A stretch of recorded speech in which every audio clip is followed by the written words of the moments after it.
Ще използвам случая първо да отправя поздрав към всички здравни работници във връзка с техния празник.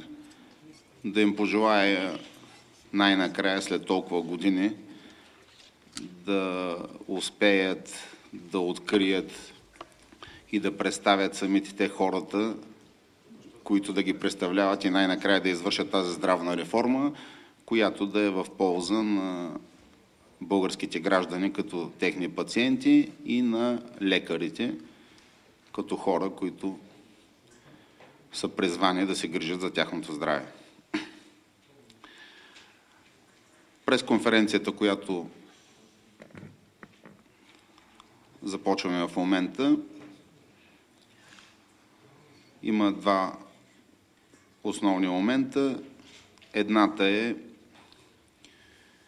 да представим социологическите изследвания, които е направила не много известната, но може би една от най-точните в прогнозите си агенции, а именно агенция Бухал. Да отправим предизвикателство и към конкурентите на тази агенция да излязат с техни резултати и да покажат в крайна сметка какво е одобрението за мене като политически лидер и за нашата формация.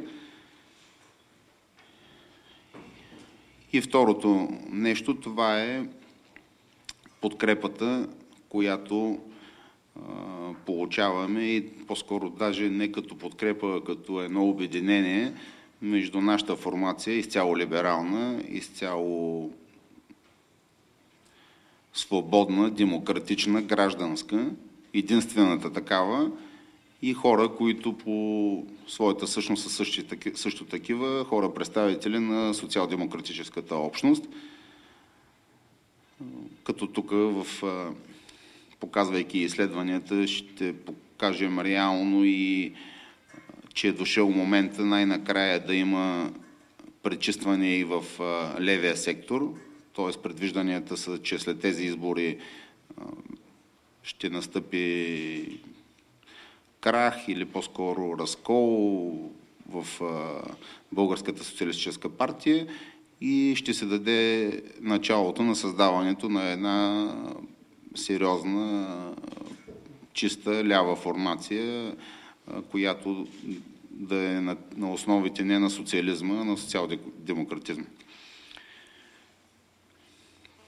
Преди да ви представя изследването на агенция Бухал, за да имате представа за какво става въпрос, за съжаление нямаме записите от предаванията от изборите 2007 година във Варна, когато единствено агенция Бухал каза, че аз ще бъда втори на изборите във Варна. Трети беше така високо възхваляване и представител на 5 парламентарни партии, тогава генерал Димо Гяуров. Четвърти стана представителя на ГЕРБ, пети представителя на Атака и така нататък. Т.е. още 2007 година, далечната 2007 година, единствено агенция Бухал предрече много преди изборите, че аз ще бъда втори. Всички социологически агенции даваха съвсем различни резултати, не ме брояха, така да се каже, между живите. И след изборите, естествено, никой не си понесе отговорността за тези фалшиви данни, които бяха давани. Същото нещо се повтори и 2011 година, когато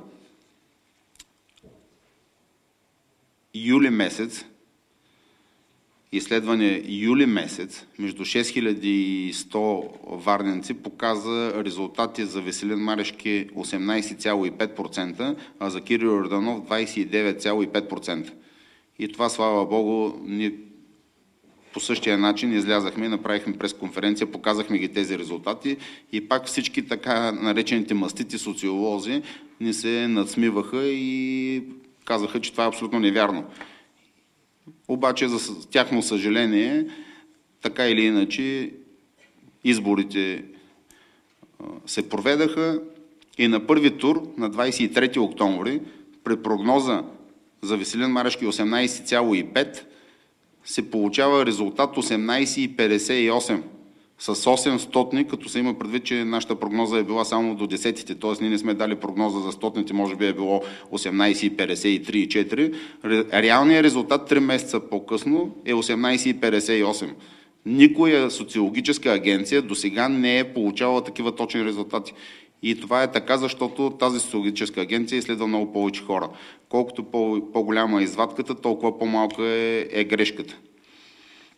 За Кирил Йорданов при резултат юли месец, 3 месеца преди изборите, от 29,5%, на самите избори октомври месец той получава 30,23%. Абсолютно точна прогноза, която, пак казвам, никой не си позволи да направи. Напротив, тогава за Кирил Йорданов се даваха много по-големи проценти. Борислав Гуцанов казваше, че е втори с 20 и няколко процента. И това са изследвания, които са ги правили другите социологически агенции. И аз питам, защо те след това не излязаха и не си посипаха главата с пепел и да кажат, че са манипулирали общественото мнение. Позволявам си да ги казвам тези неща, защото и в момента виждате, че при една подкрепа, която нашата формация получава в рамките около 10% и при личен мой рейтинг около 30%, всички социологически изследвания, социологически агенции така някак си се опитват, понеже няма как да ги изкарат тези резултати, по-скоро да не изкарват резултати. И аз попитах две от тях последната седмица, им звънах и им казах, бе, наистина ли, така хич никой не казва, че ме познава, че би гласувал за мене. Отговора на тези социологически агенции, които облъчват в момента цялото българско население, беше, че те не навключват в списъка с допитваните формации. Точно това напотикна да избягаме от тази манипулация, да кажем на хората какви са истинските данни и нали, те изборите са след месец, ще се види кой е познал, но тези, които в момента пак манипулират общественото мнение, тогава никой няма да им търси отговорност. И сега вече, след като ви дадах доказателства за сериозността на тази социологическа агенция, ще ви кажа какви прогнози прави за изборите, които ще се проведат на 12 май. Ще ги сравните с прогнозите, които правят останалите социологически агенции и на 12 май ще видим кой повече познава. Какви са резултатите? Към края на март ГЕРБ 27,3%, БСП 20,7%, Либерален алианс 10,5%, ДПС 9%, Атака 6,2%, Движение България на гражданите 3,7%, Национален фронт за спасение на България 2,9%, с възможности да са, които агенцията казва, имайки предвид реалната ситуация, която трудно се хваща от социолозите, при определени варианти, шансове на лидери РЗС. Избирателна активност 57%. Само искам да кажа, че понеже повечето агенции дават данни спрямо 100% гласували, тези данни са преизчислени при 57% гласуване. И тя си дава и прогнозите, даже за как ще бъдат разпределени депутатските места. ГЕРБ между 80 и 90 депутата, БСП 55-65 депутата, Либерален алианс 25-35 депутати, ДПС 25-30, Атака 15-20 и се вижда, че ако се сумира дясната колонка, се получава, ако само тези формации влязат, това са точно 240 депутати, а лявата колонка, това са тези 40 депутати, които биха вкарали евентуално тези 4 формации, ако 4-те влязат или някои ако от тях влязат, резултата ще бъде между лявата и дясната колонка.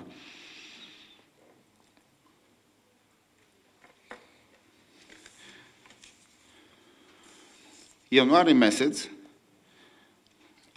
НЦИОМ, много изненадващо и за мене, това е Държавната социологическа агенция, излезе с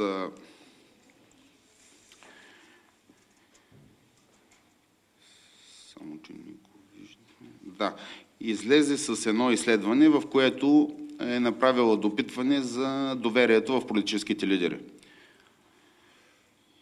Ще ви цитирам изречението. Заявката на Веселин Марешки за участие в предстоящите парламентарни избори и в политическия живот на страната му носи стартово одобрение от 14%. Януари месец тази година, при първо и единствено до момента допитване от която и да е социологическа агенция, аз получавам 14% стартово одобрение. Тогава аз направих прогнозата, че ако продължава да правя такива изследвания, към края на март, към този момент ще бъда в тройката с около 30%. Само че оплашени от ситуацията, нито една агенция не си позволява да вади такива данни. Спря се тотално въобще посочването ми на името ми в каквото и да е социологическо допитване, и това съответно е само с цел манипулиране на общественото мнение. Това е НЦИОМ януари месец. Ние обаче, понеже така не искаме да оставяме само в тъмнината на останалите социологически изследвания, си правим наши социологически изследвания. И последно само ще дам още един пример. При допитане около 900 000 човека, не 900, много добре ме чухте, при допитане 900 000 човека, ни получаваме одобрение някъде около 30-35%. И от тук вече започваме изводите. Защо все пак се получават тези резултати? Нормални ли са? Истински ли са? Може ли това да се случи? И веднага даваме отговорите. Отговорите, които ги дават всички други социолози, само че някак си от скромност или от какво им е неудобно да кажат, че реално аз и моята формация печеля тези процента. Като единствената партия на протеста, като единствената формация и чисто гражданска, която получава одобрението на хората, които не искат нищо старо. Тези хора, които бяха излезли на протестите. И си припомняме какво искаха хората от протестите основно. Не повече от 2 мандата. Мандатност. На всяка длъжност.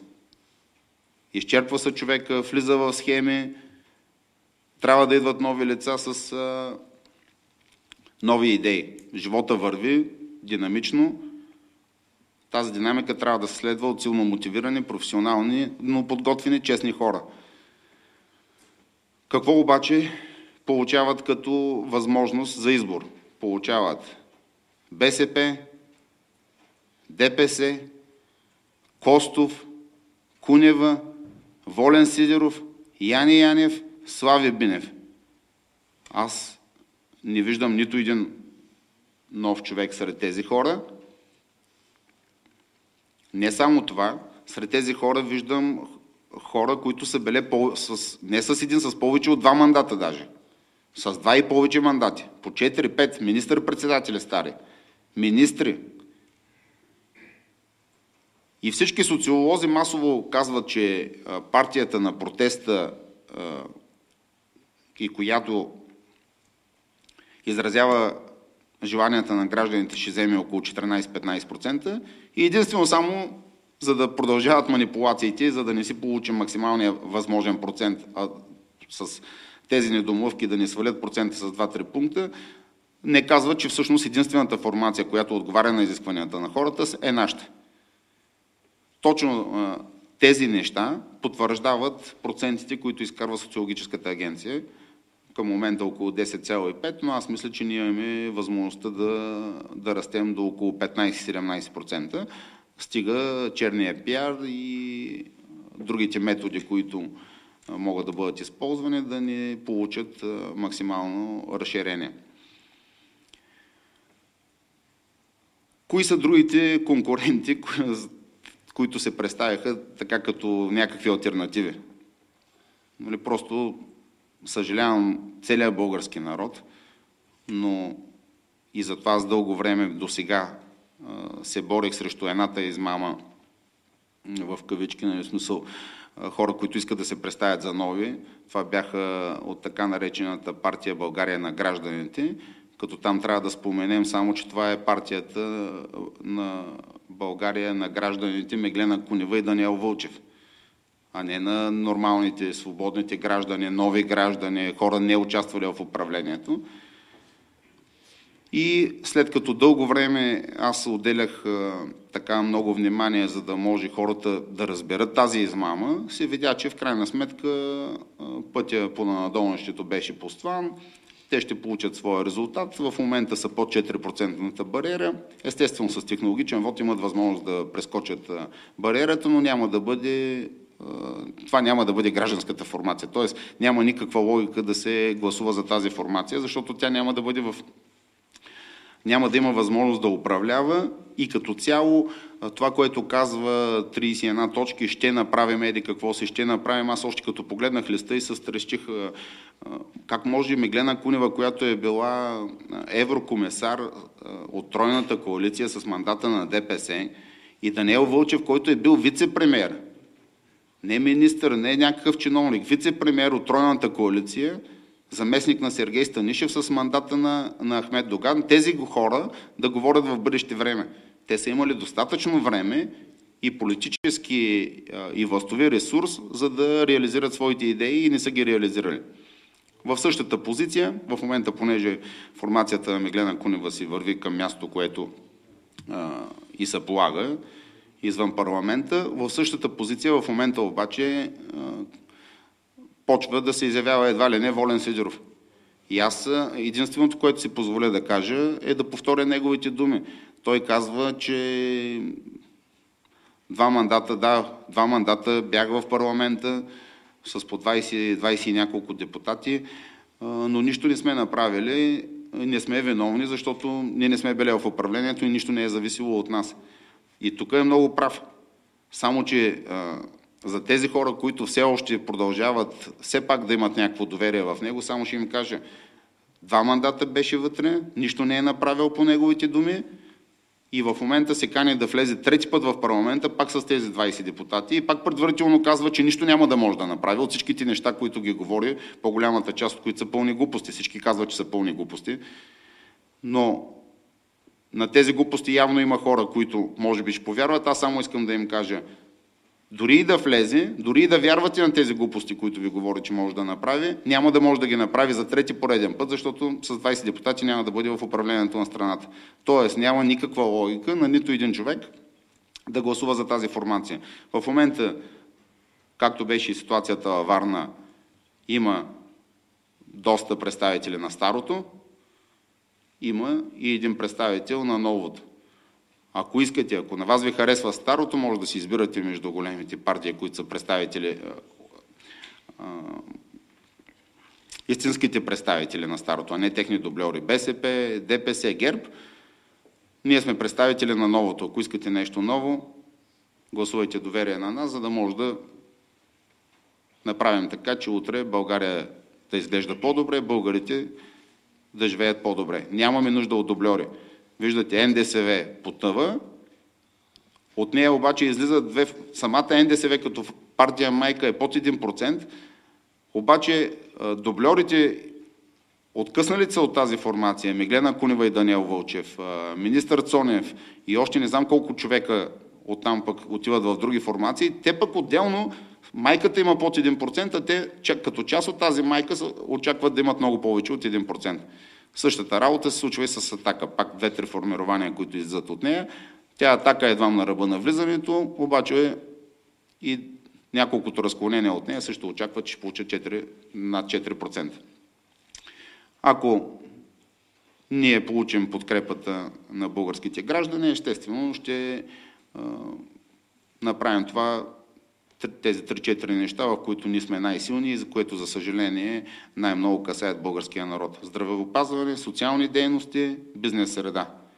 Това е което липсва на държавата, това е нещото, в което може би и ГЕРБ бяха най-слаби в последното управление, а пък това е нещо, което никой в годините не се е справил добре, защото ако пенсиите през годините бяха вдигнати до нива, които сега ги обещават по 400-500 лева, то сега нямаше да има нужда да се явяват нови формации, нямаше да има нужда хората да излизат да протестират.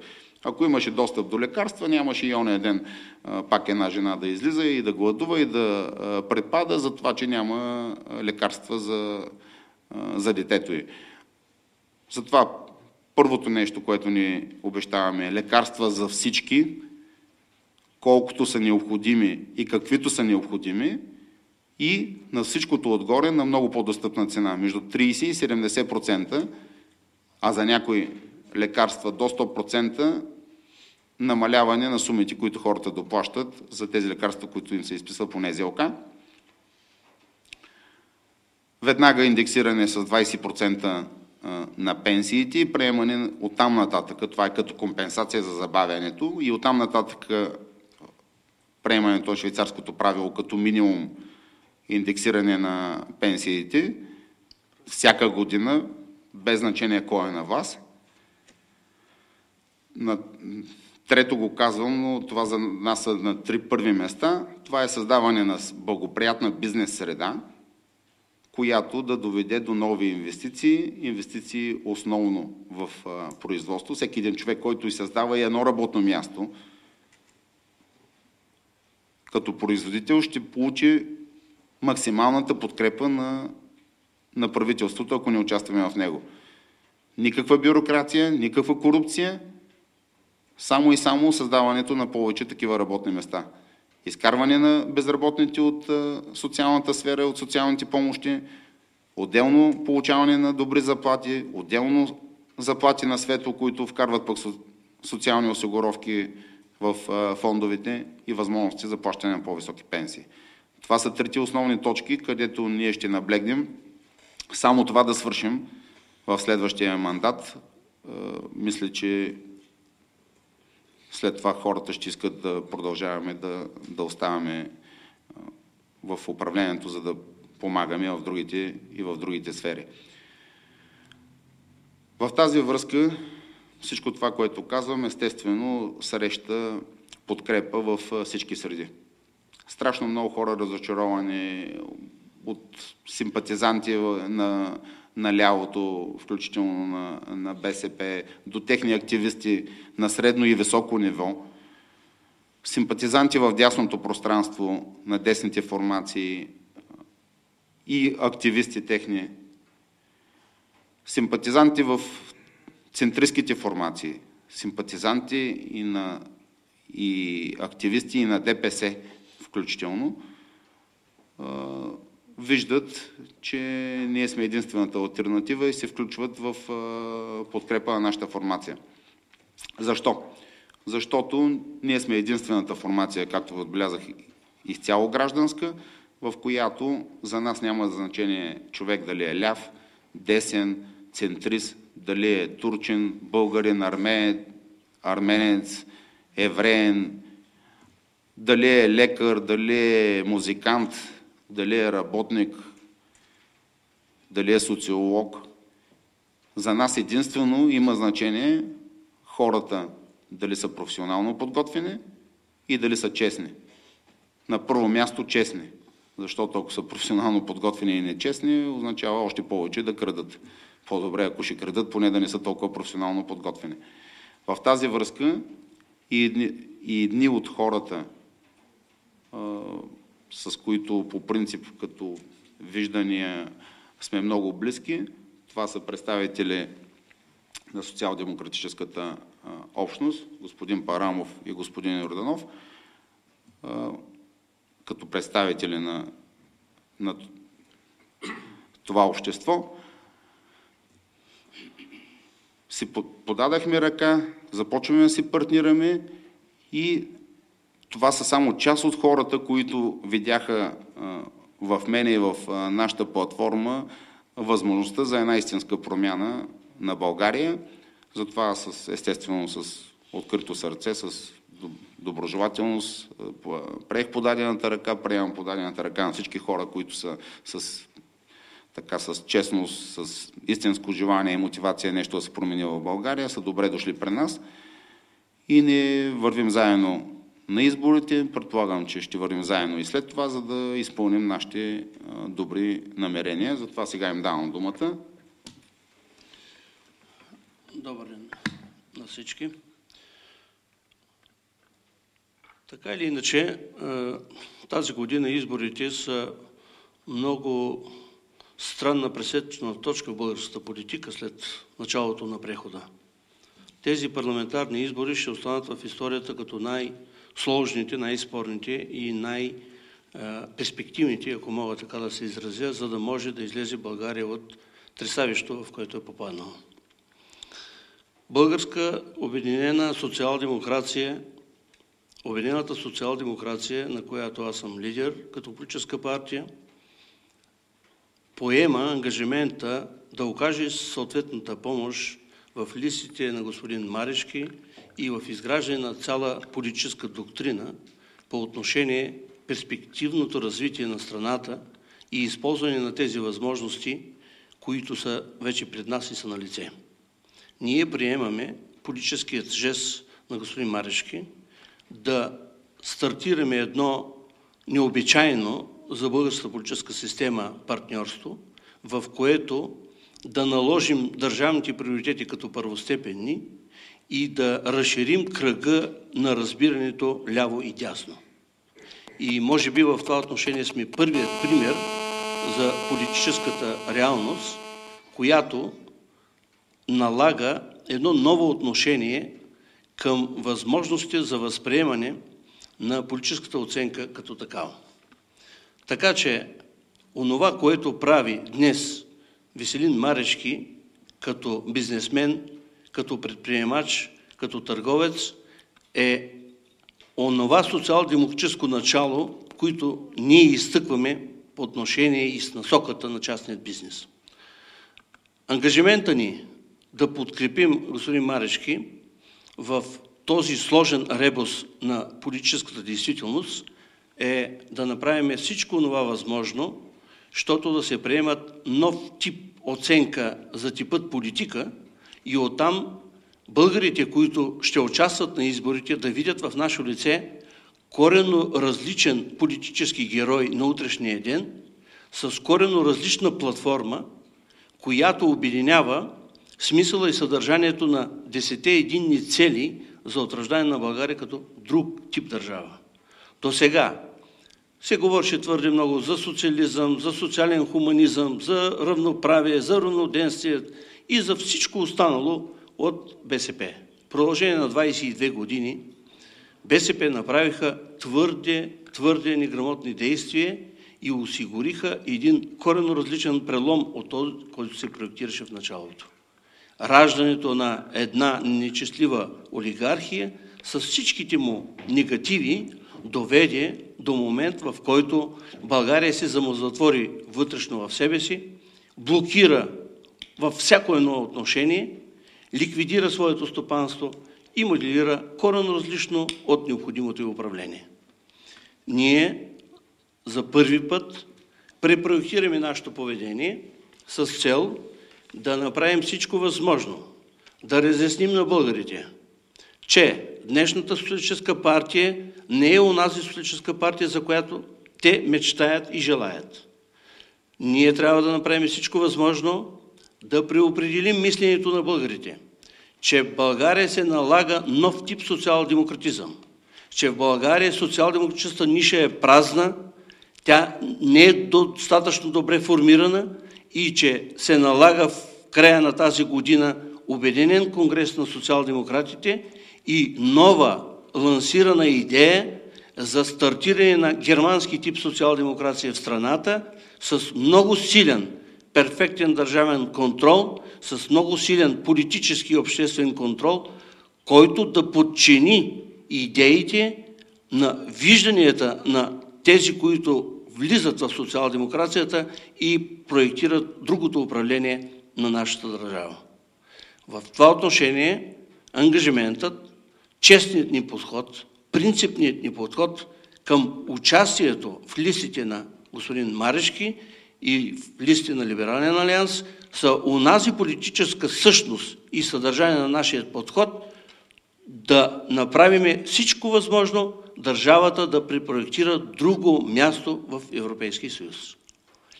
И за да не продължавам по отношение на нашите цели в повечето излишен план, няколко думи от главния секретар на Обединената социална демокрация господин Йорданов, за да можем да дадем и думата и на вас като представители на медиите.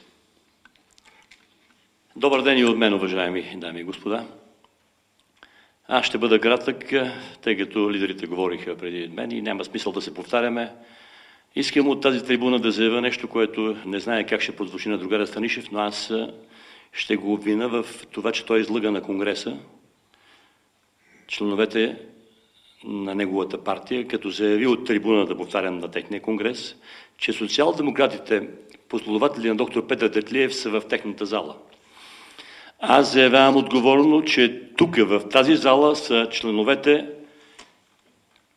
и не само членовете, би казал и симпатизантите на доктор Тетлиевата партия. Там при тях са останали няколко мушмуроци, както ги наричаше той.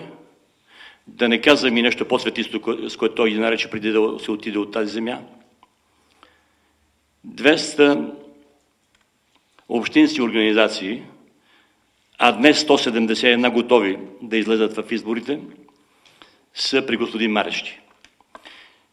171 общински организации с 98 общински съветника и 7 общински кмета ще работиме за тази формация, която по същество е социал-демократическа.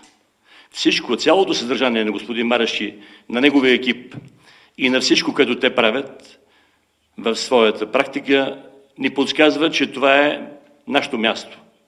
Че ние се намираме в собствен дом, тъй като споделя и той нашите идеи, и ние неговите.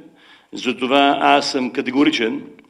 Вие ще видите в действие Либералния алианс и социал-демократи в цялата страна с какъв план работят за създаване на това, което искаха обикновените граждани на площадите.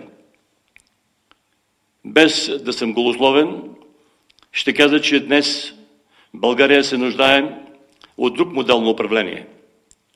Да, добре е да бъдат смачкани бандитите, както се изразява господин Борисов. Да, добре е да имаме и хубави магистрали и пътища. Но не можем да си представяме, че нашата държава, това е може би правило отклонение, най-неприятното за нашите граждани, да няма контрол върху банките, да няма контрол върху институциите. Та държавата е ясно, че в момента от 23 години върви на автопилот. Ние сме категорични, че в следващото управление на страната ще трябва да има, да се съберат всички водещи специалисти и да има една програма поне за минимум 10 години, за бъдеще. Който иди да на власт, да слага отгоре, не да маха всичко. Не да казва до тук управляваха тези, спираме с тях, почваме ние да градим наново. Това беше пагубно, доказа се във времето. Затова ние, социал-демократите, смятаме, че е крайно време да се седне на масата на преговорите след изборите и да се изгради една модерна програма за 10-годишно управление на страната. Спирам до тук, защото, повтарям, лидерите доста на широко говориха, време е и вие да зададете вашите въпроси. Само да уточнявам, че в листите на господин Марешки, на Либералния алианс, във всяка една от областите ще има представители на социал-демократи. Много от тях ще бъдат и на водещи позиции. Идеята е да събереме разпиляните социал-демократи в едно и на тези избори да покажем достоен резултат. Благодаря ви. Само искам едно леко уточнение, което всъщност от началото на изказването на господин Йорданов, което в края той стигна и до това, което искам аз да кажа. Не те са при мене, не аз съм пред тях. Ние сме заедно. Заедно сме с всички нормални български граждани, които искат да направят промяната. И още веднъж ги призовавам, нека да не се поддават на провокациите на останалите дубльори, поставени партии. Всички тези, такова нещо не сме виждали, 71 формации. Всичко това е направено само за да се разпиляват гласовете и в крайна сметка да влязат само 3 формации в парламента. България ще има силно правителство и ще се извършат тези радикални реформи, от които в крайна сметка самата България наистина да може да започне да заприличва на земен рай, а не само както си го пеем в химна. И българите да живеят много по-добре, само ако в парламента, освен големите така наречени 3 формации, влезе и формацията на протеста, формацията на гражданите, а именно Либерален алианс. При 4 формации в парламента, ГЕРБ, БСП, ДПС и Либерален алианс, ще има силно правителство, което ще може да извърши промените. В противен случай ще има хора, както беше в последния мандат, Костов с 10 депутати, Яни с 10 депутати, прехвърляне от група в група, размиване на отговорност, Волен Сидеров с 15-20 депутати и само извиване на ръце и нищо. Този филм сте го гледали вече и сме го гледали вече 20 и колко години стана. Това е половината от тези 45 години, които искахме да променим, минаха и нищо ново. Затова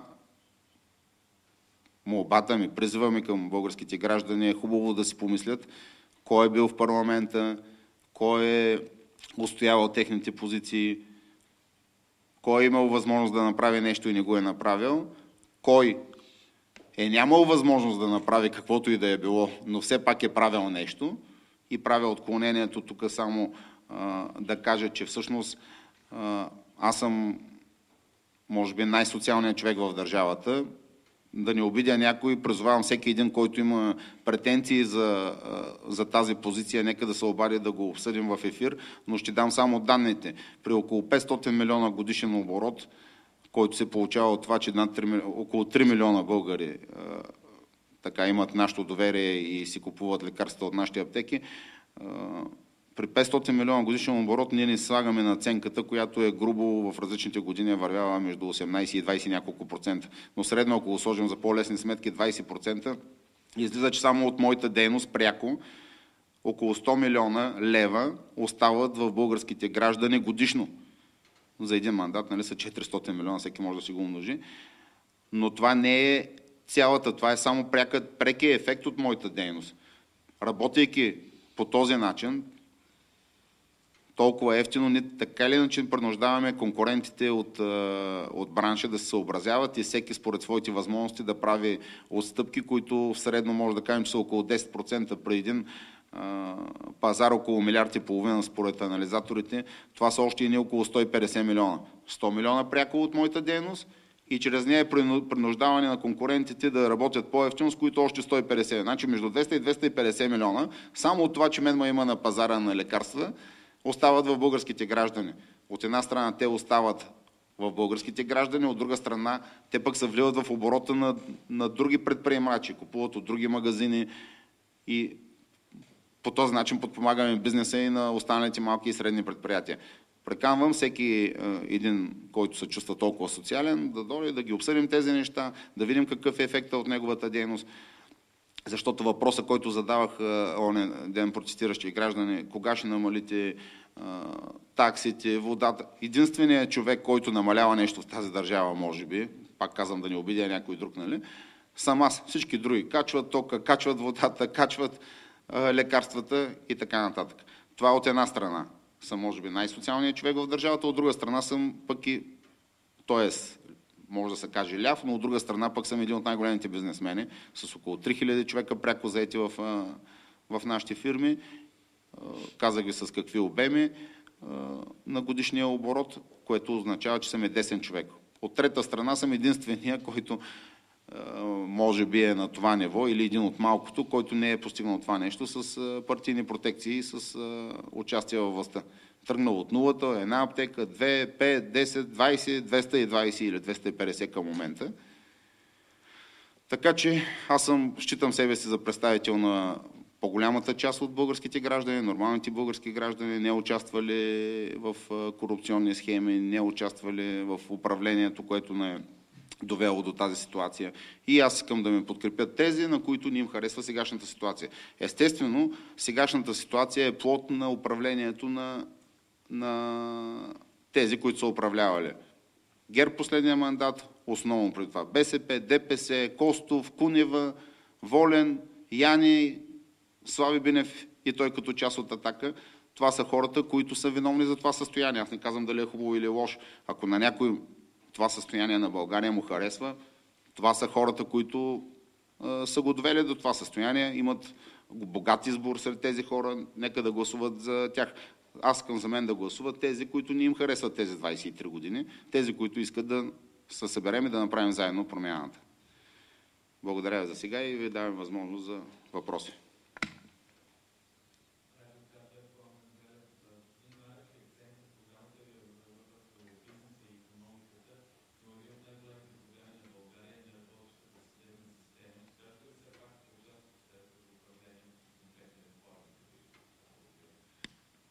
Вижте, значи аз за разлика от повечето ми конкуренти, знам много добре какво мога, знам много добре къде съм най-добър и къде съм не толкова добър и къде не съм чак толкова запознат.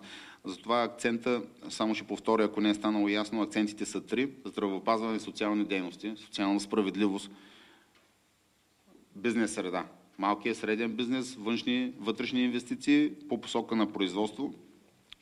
Това са трите основни теми, които ние сме най-силни. Естествено, че един от най-големите бичове, на които и аз съм бил, така съм имал проблеми, това е липсата на справедливост в съдебната система. Това води до проблеми не само на българите, а и на хората, които се опитват да инвестират в България. Според мен трябва да има отговорност. Не само тук, навсякъде в цялата система на управлението, включително в съдебната, липсата на отговорност, колективните органи са нещото, което е най-големия бич. Докато има комисия за нещо, общински съвет, парламент, някакъв друг колективен орган, това е колективната безотговорност. Трябва всеки един човек, който е извършил нарушение, включително в съдебната сфера, ако се докаже, че някой човек е написал решение, което не е адекватно и не е законно, той също трябва да носи отговорност. Не трябва да има имунитети. Депутатски имунитет, имунитет на този, имунитет на оня. Виждаме сега, пак са почали всякакви престъпници да се кандидатират за депутати, за да имат имунитет. Значи, липсата на имунитет, всеки един човек, който влиза в управлението, трябва да носи отговорност. Между другото, ония ден пак на един от митингите хора ми казаха, което всъщност е и наша идея, някой друг ме беше попитал по-рано, всеки един човек, който влезе в управлението, трябва да е готов да се заложи в полза на държавата цялото имущество. С какво влиза, декларира с какво влиза, залага го в полза на държавата, ако направи някакви неща, които са във вреда на държавата и съответно след това си ходи по затворите или пък му се взема имуществото, ако той със своите действия или бездействия навреди на интересите на държавата и на българите. Докато няма пряка отговорност, докато се крием зад колективни органи, ще страдаме. Нещо много важно. Вие посочихте най-големия проблем. Проблема е от законодателната база. Проблема е в парламента и ако ние влезем в парламента, най-малкото, което трябва да направим задължително, е да променим условията за законодателна дейност. Днес в лявото пространство има една госпожа Майя от Кюстендил, която рекламира, реализира и програмира целият парламент по отношение на маса закони. И за първи път погледнете избирателния закон и ще видите какви противоречия уникални има там. Дават право на една партия в понеделник да се регистрира и я задължават, ако се откаже, тя да се откаже в петък. Тя не може да се откаже в петък, защото решението е излезнало в четвъртък. И тъй като ти си кандидатствал да влезеш с партията си, да я регистрираш в понеделник, получаваш решението в четвъртък, а в петък сутринта трябва да подадеш документ за отказ. Тези противоречия в законодателната дейност, които не могат да се срещнат в никоя африканска страна, у нас са прекрасен образец за действие на големите партии като условие и като възможност за проекция. точно това ние трябва да лишиме, тази възможност продължава да действа в българския парламент. Анахронизъм по отношение на законодателната база и оттам тестване на обществото в коренно различни параметри като движение и всичко останало. Благодаря ви.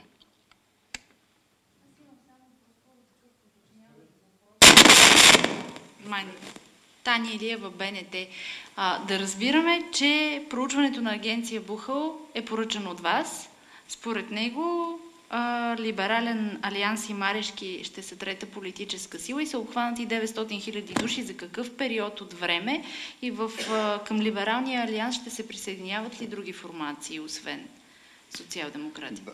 Да, само ако не е станало ясно, страшно много формации и граждански сдружения се присъединяват към нас, но казвам го то по-скоро като едно обединение на всички хора, които искаме промяната, на тези хора, които бяха по площадите.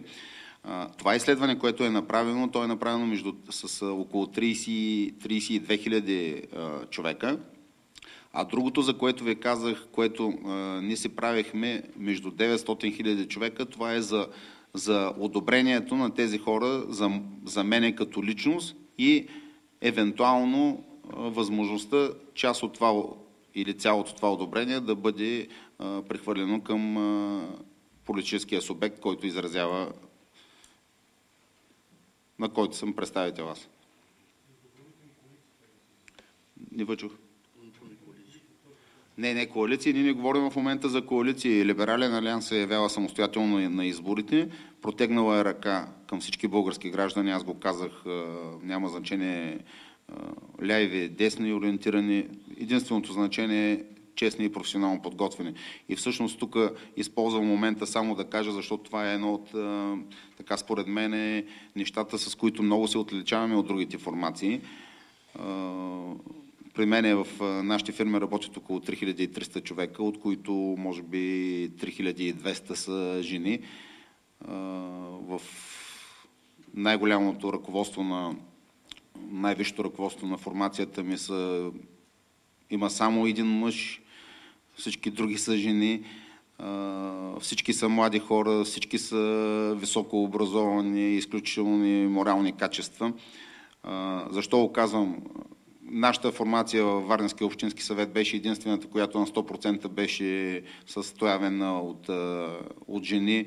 Единствените те имаха смелостта и доблестта и честността пред избирателите, когато се поиска оставката на Варненския кмет и на целия общински съвет, включително, за съжаление, от изгорялото момче.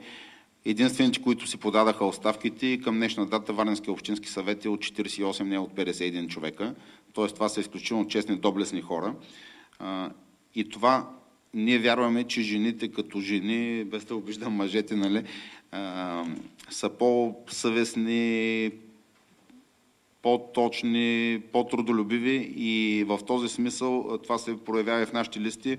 От 31 многомандатни района, 20 от водачите на листите са жени, 31 са мъже, като при положение, че аз съм в две листи, може да се каже, че има 31, 11 са мъже, но аз съм в две листи, което означава, че 20 са жени, 10 са мъже, което е съотношение 2 трети жени, 1/3 мъже. Това ще го съблюдаваме.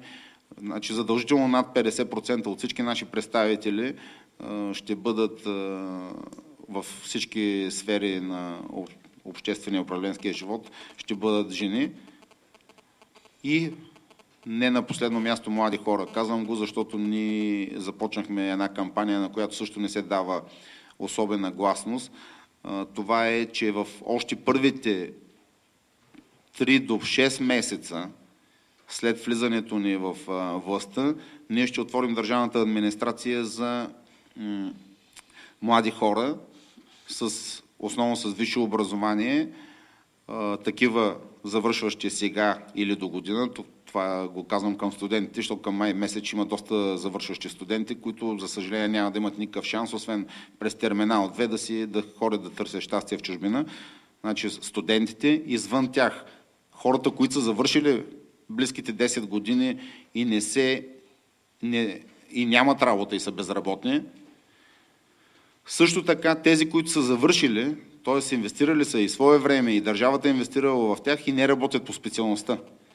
Значи студентите, младите хора с висше образование, неработещи и такива неработещи по специалността, ние казваме, че в рамките 3 до 6 месеца ще отворим 5000 работни места за такива хора. Така че смело да търсят своето щастие, да търсят възможност за изява в полза на обществото ни, на българите, на държавата и в тяхна лична възможност за изява и за развитие. Благодаря. Ако позволи. Кажете, дали вие поръчахте изследването, извиняйте? Да, това си е наша поръчка. Като цяло това е варденска формация, която обаче се използва капацитета на професионалисти в тази област и затова виждате какви резултати показваме. Ние не ги правим тези изследвания, ние даже си ги правим само за нас. И никога не сме ги показвали. Обаче, когато вече няколко пъти подред почнаха да напотопяват, да показват, че няма, ние просто излизаме и ги казваме, за да може на 12 да направим сравнение. И все пак следващия път някой да ни обръща толкова голямо внимание на останалите социологически агенции. Не искам на мене оценка като човек и като бизнесмен, и като политик да ми дават хора, които са в партийния елит на БСП и на ДСБ. Може ли човек като Евгений Дайнов толкова години, който вижда се в крайна сметка какво е последвало от тази дейност, хората са ги изхвърлили на бунището и той сега ще ми дава оценка на мене, аз дали мога нещо или не мога. Благодаря. Здравейте, Никола Миладинов съм от национална програма Хоризонт, Българско национално радио. Господин Марешки, обещавате 20% индексация на пенсиите веднага. Ако това се случи за всички пенсии, това са доста милиони, кога точно ще стане тази индексация и откъде ще дойдат парите? Благодаря.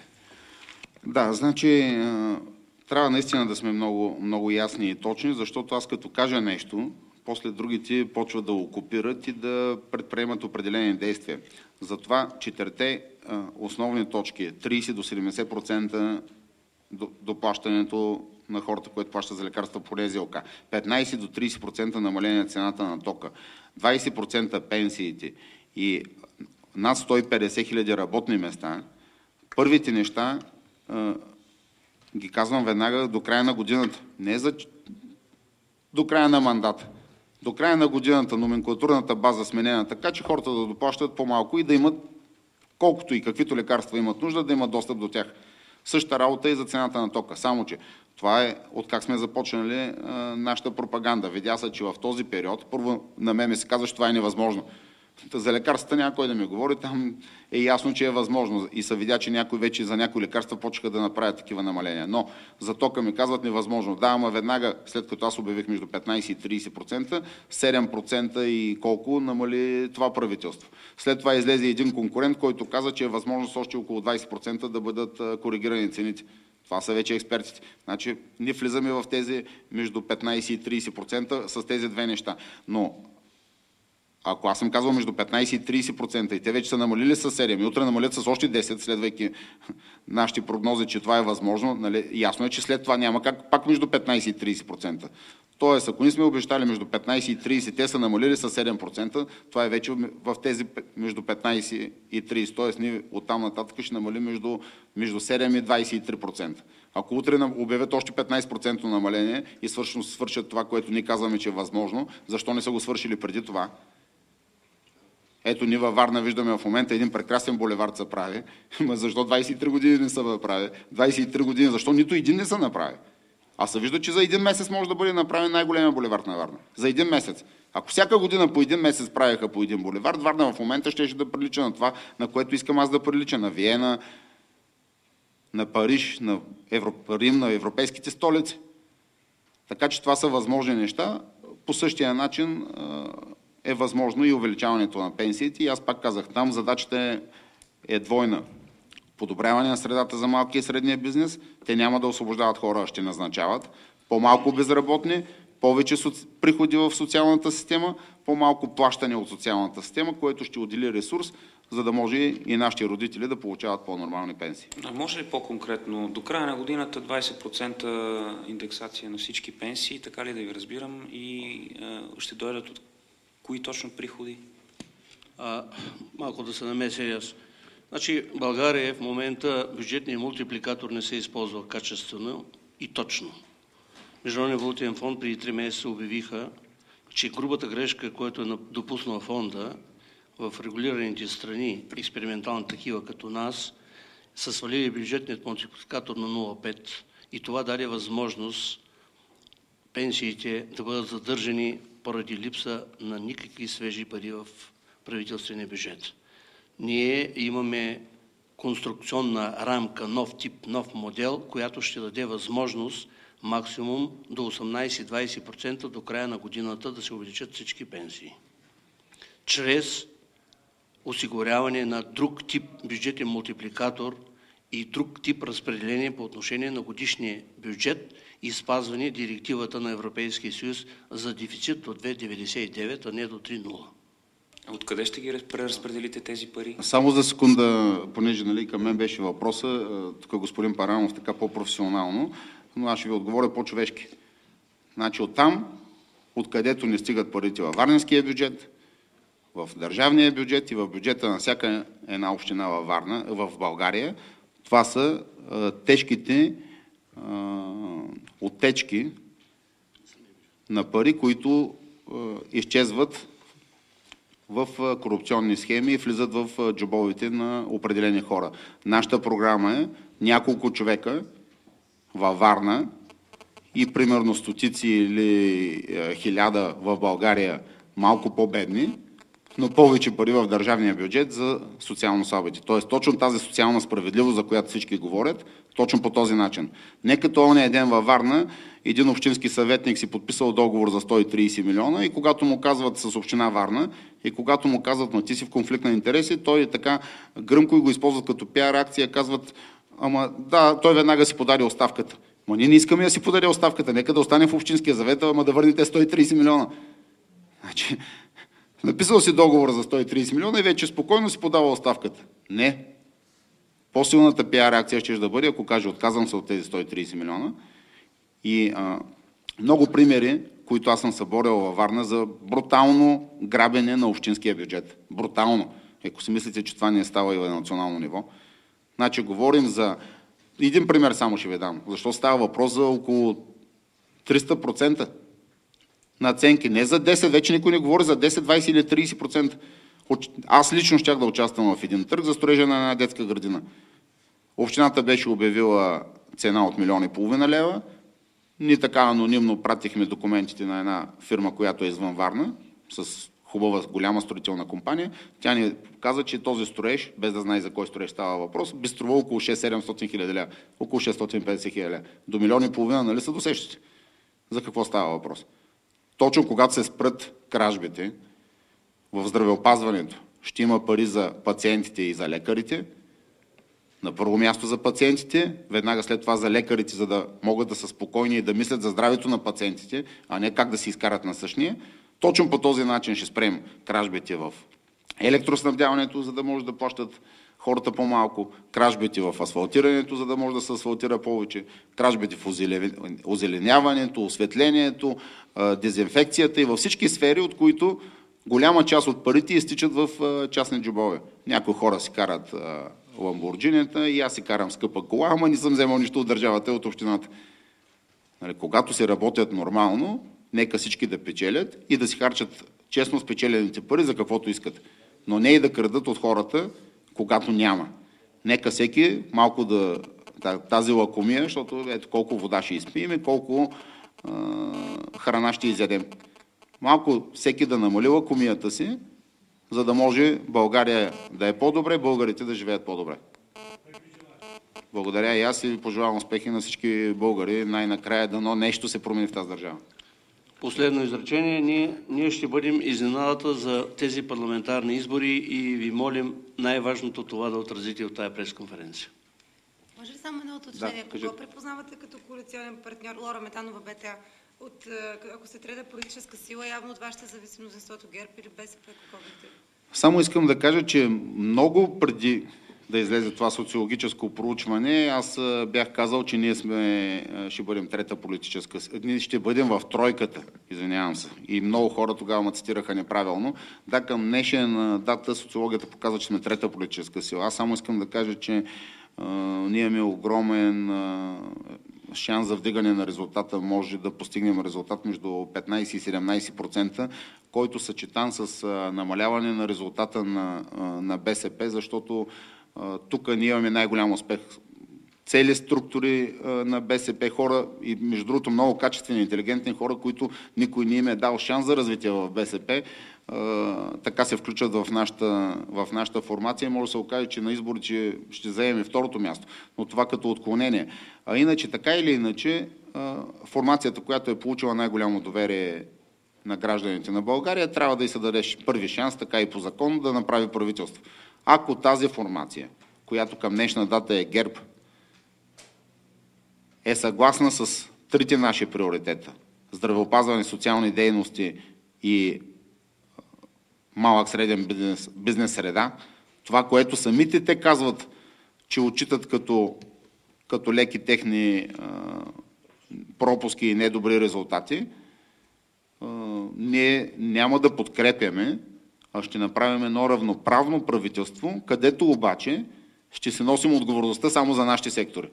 Тоест аз утре като направя така, че хората да доплащат до 70% по-малко за лекарства, да знам, че утре аз това съм обещал, това съм свършил. Като кажем, че ще направим 5000 човека прависти, икономисти, лекари, инженери, най-вече, филолози, най-вече, веднага в рамките на 3 до 6 месеца ще бъдат назначени, да знам, че като го направя, излизам и казвам 5000 ли са станали, 6000 ли са или 4000, но давам отчет. Като кажем, че ще направим бизнес среда еди каква си, за да може хората да се чувстват по-добре, аз искам утре бизнеса да излезе и да каже, да, наистина най-накрая средата е такава, че ние да работим спокойно. И ще ви дам само един пример. В живота си винаги съм правил така, че винаги съм се стремял да бъда първи, да давам най-доброто от себе си, за да получавам така оценката от околната среда. И ще ви дам примера само с Локомотив Пловдив. Всички ми казват, защо отиде там? Да, защото беше предизвикателство. Един отбор, който беше разграбен, съсипан в изпадащите, аз го взех и го направих часовников механизъм. И сега, когато аз искам да си тръгвам оттам, хората и ръководството, и футболистите, и феновете, всички искат аз да остана. И това го казвам, защото аз утре и в Община Варна, ако бях избран за кмет, и утре, ако бъда избран в парламента, аз ще работя така, че утре, ако аз искам да си ходя, да има жива верига, да не му пускат да си ходя, а не жива верига, да не му пускат да влизам в парламента. Това винаги в живота си, затова и работя така и с аптеките. Ако аз сега обявя, че затварям аптеките, ще видите, че ще има живи вериги, да не ги затварям аптеките. Защото просто това, което правя е в полза на всички граждани на България. Да, естествено, като съм направил така 4 милиона българи да се чувстват добре от това, че купуват от мен лекарства, естествено, че и аз ще бъда доволен, че ще остава нещо и за мене. Ма не от това, че съм ги ограбил, не от това, че им продавам в пъти по-скъпи лекарства, отколкото се продават в чужбина. И вчера пак ми даваха пример за липса спрели еди кое си лекарство, което било 3000 лева в България, те си тръгнали в Турция и си го купили за 200 лева. Нали ограбваме? Ние ограбваме от здравето на българите. Кого ограбваме всъщност? И примерно, ако си оправиш колата и ти сложат някоя гума, която, да кажем, няма да издържи 30 000 км, ми ще издържи 25, когато говорим за здравето на човека, няма как да слагаме нещо или да му даваме да пие нещо, което да не му помогне да си реши здравословните проблеми. Ако няма други въпроси, благодаря ви много. Успех на всички. Дай Боже да се... Мерси.